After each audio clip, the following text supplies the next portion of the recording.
ये चर्च जो चल रहे हैं गरीब भोले भाले आदिवासियों को वर्ग लाकर प्रलोभन देकर गैर संविधानिक रूप से उनको धर्मांतरण करने का कार्य कर रहे हैं। ऐसे कार्य का भारतीय जनता पार्टी पुरजोर विरोध करती है।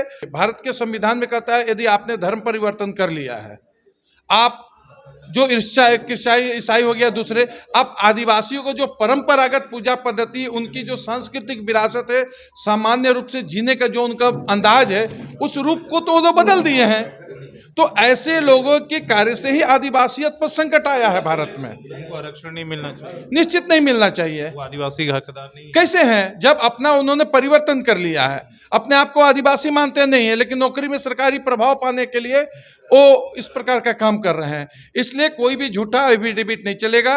यदि आप जो हैं अपनी बात स्पष्ट रखिए, उसके हिसाब से आप हम कहीं डरने वाले नहीं। मेरा कहना है कि डरने वाले नहीं। अब जो राजनीतिक रूप से पूरे देश में मोदी जी का प्यार चल रहा है, राम जी की कृपा है।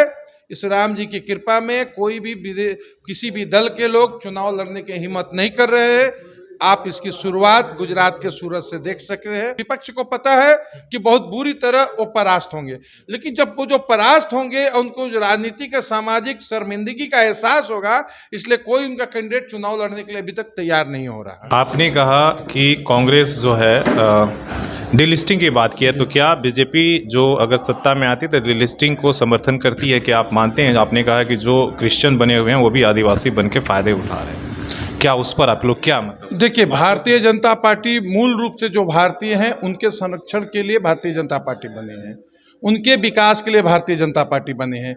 यदि कोई भी विदेशी तत्व या कोई भी राजनीतिक तत्व ऐसे प्रयास करेंगे कि जो हमारी सांस्कृतिक धरोहर है, जो हमारी सांस्कृतिक विरासत है और हमारे जो मूल भारतीय है, उनके अस्तित्व पर यदि संकट आएगा तो भारतीय जनता पार्टी हर उस काम के लिए आगे बढ़ेंगे जिसमें उनके अस्तित्व की रक्षा हो सके। जो लोगों ने क्रिश्चियन धर्म अपनाया है उसको लेकर जो आदिवासी, उस पर क्या? देखिए, अब क्या है कि आप आदिवासी बहुल क्षेत्र में जब आप जाते हैं तो देखते हैं कि अंग्रेजों के आने के बाद, फ्रांसीसियों के आने के बाद, पुर्तगालियों के आने के बाद देश के अंदर अलग अलग जगह पर अलग अलग चर्च चल रहे हैं।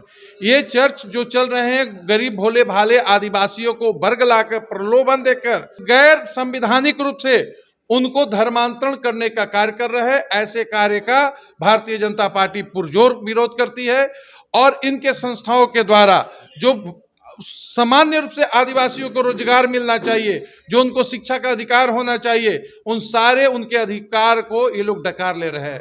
ऐसे में मूल आदिवासी के अंदर एक प्रयास चल रहा है डिलिस्टिंग का, ताकि उनके जो अधिकार को लोग जो छीन लिए हैं, अपने पहचान को छुपाते हुए, ऐसे छुपे हुए पहचान के लोगों को जांच की जाए, ऐसा भारतीय जनता पार्टी जरूर चाहती है। जो आदिवासी बड़े संख्या में मान लीजिए क्रिश्चियन धर्म या किसी धर्म में चले गए हैं, तो क्या एक मांग जो आपने कहा कि डिलिस्टिंग की उठ रही है कि भाई उनको आदिवासी की अधिकार नहीं मिलना चाहिए, तो आप लोग क्या इस मांग पर नहीं, देखिए, भारत के संविधान में कहता है यदि आपने धर्म परिवर्तन कर लिया है, आप जो ईसाई हो गया दूसरे, अब आदिवासियों को जो परंपरागत पूजा पद्धति, उनकी जो सांस्कृतिक विरासत है, सामान्य रूप से जीने का जो उनका अंदाज है, उस रूप को तो वो बदल दिए हैं। तो ऐसे लोगों के कार्य से ही आदिवासियत पर संकट आया है भारत में। उनको आरक्षण नहीं मिलना चाहिए, निश्चित नहीं मिलना चाहिए। वो आदिवासी का हकदार नहीं है। कैसे हैं जब अपना उन्होंने परिवर्तन कर लिया है, अपने आप को आदिवासी मानते नहीं है, लेकिन नौकरी में सरकारी प्रभाव पाने के लिए वो इस प्रकार का काम कर रहे हैं। इसलिए कोई भी झूठा एफिडेविट नहीं चलेगा। यदि आप जो हैं अपनी बात स्पष्ट रखिए, उसके हिसाब से आप काम कीजिए। तो आप लोग नॉमिनेशन 30 तारीख को दाखिल करने जा रहे हैं। इंडिया अलायंस ने अभी तक कैंडिडेट नहीं घोषणा किया, उसको लेकर कहीं आप लोगों को डर है कि भाई कौन सा कैंडिडेट आएगा, क्या रणनीति रहेगी? देखिए, ऐसा है ना, भारतीय जनता पार्टी डरने के लिए राजनीति नहीं कर रही है। हमारे दो मूर्धन्य नेता को यही कांग्रेसी लोगों ने श्यामा प्रसाद मुखर्जी और दीनदयाल जी की, इन्होंने राजनीतिक रूप से प्रतिशोध की भावना से हत्या कराई है।